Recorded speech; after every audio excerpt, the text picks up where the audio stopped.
नदियों और समुद्र पर पुल बनाने की प्रक्रिया एक अत्यंत चुनौतीपूर्ण और जटिल कार्य है, जिसमें इंजीनियरों को न केवल तकनीकी बल्कि पर्यावरणीय और भौगोलिक पहलुओं का भी गहन अध्ययन करना पड़ता है। जब हम बड़े पुलों की बात करते हैं तो यह सवाल उठता है कि ये पुल कैसे बनाए जाते हैं, इन पुलों के पिलर्स को खड़ा करने के लिए पानी को कैसे रोका जाता है, इन पुलों की डिजाइन अलग अलग क्यों होते हैं। इन सवालों का जवाब समझना इंजीनियरिंग के क्षेत्र में गहरी रुचि रखने वालों के लिए काफी दिलचस्प होता है। सबसे पहले जब गहरी नदी या समुद्र पर पुल बनाने का निर्माण किया जाता है तो इंजीनियर सबसे पहले उस पानी के बहाव की रफ्तार, गहराई, पानी के नीचे की मिट्टी की संरचना, पुल का भार और उस पर चलने वाले वाहनों का भार बारीकी से विश्लेषण करते हैं। यह अध्ययन महीनों तक चल सकता है, क्योंकि इस दौरान जलवायु, भूगोल और पुल पर होने वाली गतिविधियों का गहनता से अध्ययन किया जाता है।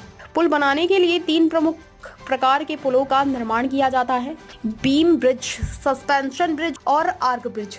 इन पुलों को नदी या समुद्र के ऊपर सुरक्षित रूप से स्थापित करने के लिए पिलर्स की नींव तैयार करना एक बड़ा कार्य है।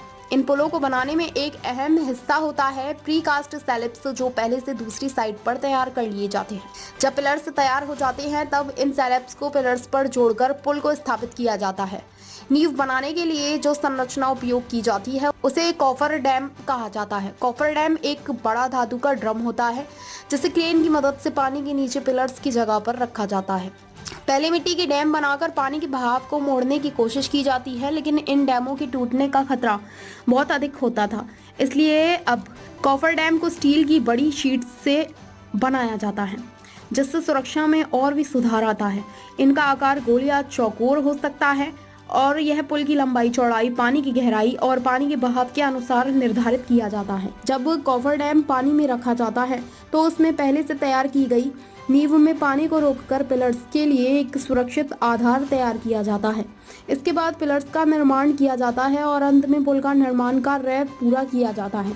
यह प्रक्रिया इंजीनियरिंग के उत्कृष्ट उदाहरण के रूप में देखी जाती है, जिसमें जलवायु और वातावरण की चुनौतियों से निपटते हुए भारी संरचनाओं का निर्माण किया जाता है।